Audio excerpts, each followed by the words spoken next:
मेरे YouTube पे astronaut पर आपका स्वागत है। नमस्कार, मैं हूं नरेश कुमार। सबसे पहले उन दर्शकों का धन्यवाद जिन्होंने पेज को सब्सक्राइब किया है, पेज के वीडियोस को शेयर कर रहे हैं, लाइक कर रहे हैं और कमेंट बॉक्स में हमें अपनी राय भी लगातार भेज रहे हैं। दोस्तों, आज के वीडियो में बुध के ऊपर बात करेंगे। बुध जो बुद्धि के कारक हैं, जो इंटेलिजेंस के कारक हैं, राशि बदलेंगे 22 अगस्त को और 7 सितंबर तक सिंह राशि में रहेंगे। अब बुध के इस गोचर का 6 राशियों को बहुत फायदा होने जा रहा है। वो 6 राशियां कौन सी हैं इस वीडियो में आपको बताएंगे। लेकिन जो लोग मेरे पेज के ऊपर जुड़े हुए हैं, मार्केट का काम करते हैं, वो पेज को ज्वाइन भी कर सकते हैं। ये ज्वाइन का बटन आपके सामने है, वहाँ पर आपको लगातार एस्ट्रो अपडेट मिलती रहती है ज्वाइन बटन दबाने के बाद। तो ये तो जानकारी थी। अब बुध का जब गोचर होगा तो सिंह राशि में होगा। तो कर्क राशि के जातकों के लिए जो है वो सिंह राशि में बुध का गोचर दूसरे भाव में होगा, यानी कि धन भाव में। यहाँ पर कर्क राशि के जातकों के लिए धन की वृद्धि हो सकती है। हालांकि कर्क राशि के जातकों के लिए बुध जो है वो 12वें भाव के स्वामी होते हैं, जो विदेश से जुड़ा हुआ भाव है, और तीसरे भाव के स्वामी होते हैं, जो विदेश पराक्रम का भाव है। यानी कि विदेश से धन का लाभ हो सकता है किसी ना किसी तरीके से। कोई आपका पैसा फंसा हुआ है विदेश में, कोई कहीं पर आपने अप्लाई किया हुआ है, कोई इमिग्रेशन का काम है, कोई एमएनसी में आपने अप्लाई किया है, वहाँ से संबंधित चीज़ें आपको उसका असर देखने को मिल सकता है। विदेश यात्रा भी संभव है इस अवधि में। आपको भाइयों से, मित्रों से सहयोग मिलता हुआ नजर आ सकता है। ये बुध का गोचर आपके लिए करेगा, क्योंकि दूसरे भाव में, धन भाव में बैठकर बुध अच्छा जो है वो धन लाभ करवाएंगे आपको। तो ये होगा कर्क राशि के जातकों के लिए ये गोचर काफ़ी अच्छा होने जा रहा है। वृषभ राशि के जातकों के लिए ये भाव चौथे भाव में होगा। तो वृषभ राशि के जिन जातकों ने मकान बनाने की जो है प्लानिंग की हुई है, या फिर प्रॉपर्टी खरीदने की प्लानिंग की हुई है, कुछ एसेट क्रिएशन की प्लानिंग की हुई है, कुछ कार खरीदना चाहते हैं, उनके लिए ये एक अच्छा योग हो जाएगा। उसका कारण ये है कि बुध यहाँ पर 5वें भाव के स्वामी, आपकी राशि के मित्र स्वामी होकर केंद्र में बैठ जाएंगे। तो यहाँ पर आपको एसेट क्रिएशन से संबंधित, प्रॉपर्टी से संबंधित चीज़ें काफ़ी फायदा दे सकती हैं। इसके अलावा आपकी मदर की हेल्थ से संबंधित कुछ चीज़ें चल रही हैं, वहाँ पर भी आपको देखेंगे कि राहत मिलती हुई नजर आएगी। बुध चूंकि 10वें भाव को देखेंगे तो कर्म क्षेत्र में, यानी कि आप कारोबार करते हैं, आप ट्रेडिंग करते हैं, कुछ भी आप काम करते हैं, वहां पर आपका प्रभाव बढ़ता हुआ नजर आएगा। बुध एक्चुअल में 10वें भाव के कारक ग्रह होते हैं। तो 10वें भाव के कारक होने के कारण अपने भाव को देखेंगे तो अल्टीमेटली कारोबार में वृद्धि करेंगे। आपकी नौकरी, जहां पर भी आप जॉब करते हैं, वहां पर आपका प्रभाव बढ़ाने का काम करेंगे। ये आपके लिए काफ़ी जो है वो फायदेमंद हो सकता है, और ये गोचर आपके लिए काफ़ी अच्छा रहेगा। ये टॉरस यानी कि वृषभ राशि के जातकों के लिए ये गोचर चौथे भाव में होगा। चौथे भाव का बुध का गोचर बहुत शुभ फल करता है। इसके बाद देखेंगे तो बुध जो है वो छठे भाव में गोचर करेंगे आपकी मीन राशि के लिए। मीन राशि के जातकों के लिए छठे भाव का गोचर बुध का अच्छा रहेगा। और मीन राशि के जातकों के लिए क्या होता है, बुध दोनों केंद्रों के स्वामी हो जाते हैं। बुध आपकी कुंडली में एक तो सप्तम भाव के स्वामी रहेंगे, यानी कि जो पार्टनरशिप का भाव है, जो लोग पार्टनरशिप में काम करना चाहते हैं उनका पार्टनरशिप में काम अच्छा हो सकता है।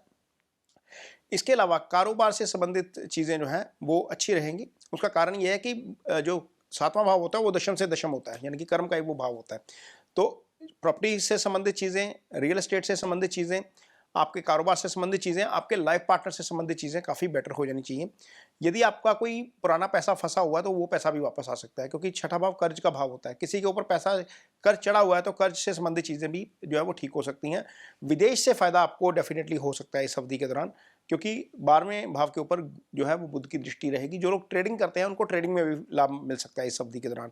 तो ये गोचर जो है वो काफ़ी अच्छा होने जा रहा है आपके मीन राशि के जातकों के लिए, धन के लिहाज से, पैसे के लिहाज से, कारोबार के लिहाज से। अगली राशि जिसको इसका लाभ होने जा रहा है वो मकर राशि है। मकर राशि के जातकों के लिए बुध भाग्यस्थान के स्वामी हैं। भाग्यस्थान के स्वामी का शुभ गोचर में आ जाना डेफिनेटली अच्छा जो है वो फल करता है। और 8वां भाव सडन प्रॉफिट का भाव होता है, यानी कि अचानक धन लाभ का भाव होता है। तो अचानक कहीं ना कहीं से आपको धन लाभ हो सकता है।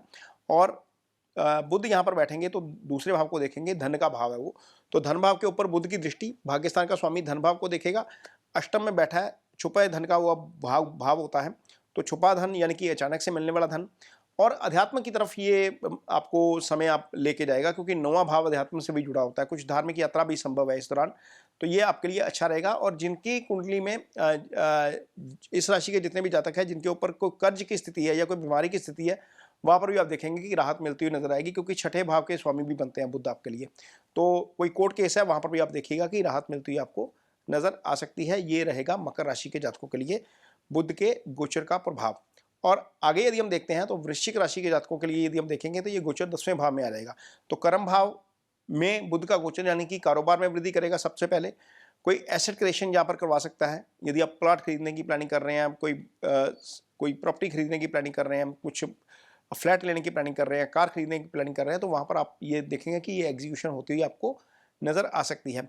यहाँ पर आपके लिए कुंडली में 11वें भाव के स्वामी हैं, जिनको प्रमोशन पेंडिंग है, चाहे वो पॉलिटिकल प्रमोशन है या ऑफिस में प्रमोशन है या फिर बहुत सारी चीज़ें हैं सामाजिक प्रतिष्ठा से जुड़ी हुई होती हैं, वहाँ पर आपको देखेंगे कि लाभ मिलता हुआ नजर आएगा। 11वां भाव आय का भाव होता है, आय में वृद्धि डेफिनेटली बुध यहाँ पर करेंगे आपके लिए। ये एक अच्छा गोचर रहेगा आपके लिए वृश्चिक राशि के जातकों के लिए। तुला राशि के जातकों के लिए ये गोचर 11वें भाव में होगा।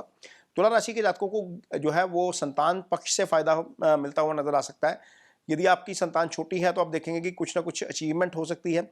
यदि बड़ी है तो वहाँ पर आप देखेंगे कि संतान पक्ष से आपको अच्छी खबर मिलने को सुनने को मिल सकती है, और विदेश से डेफिनेटली आपको कोई ना कोई फायदा इस अवधि में हो सकता है। तो ये तुला राशि के जातकों के लिए रहेगा। और तुला राशि के जातकों के लिए भी यदि कोई तरक्की का मामला कुछ पेंडिंग पड़ा हुआ है तो वहाँ पर भी पेंडेंसिंग आपकी निकलती हुई नजर आएगी, क्योंकि 11वां भाव खुद तरक्की का भाव होता है, आय का भाव होता है, सामाजिक प्रतिष्ठा का भाव होता है।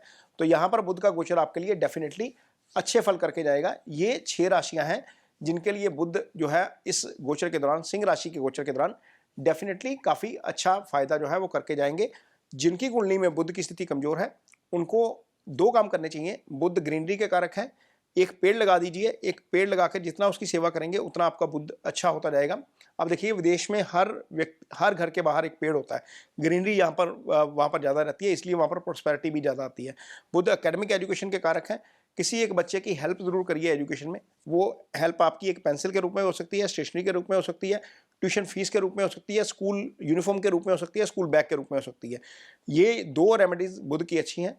बाकी शास्त्रों में कुछ रेमेडीज दी गई हैं।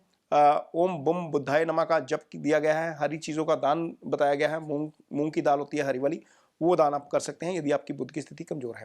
वीडियो आपको कैसा लगा इस पर कमेंट बॉक्स में अपनी राय जरूर दीजिए। यदि वीडियो अच्छा लगे तो उसे शेयर जरूर करिए, पेज को सब्सक्राइब जरूर करिए। इसके साथ ही मुझे दीजिए इजाजत। नमस्कार।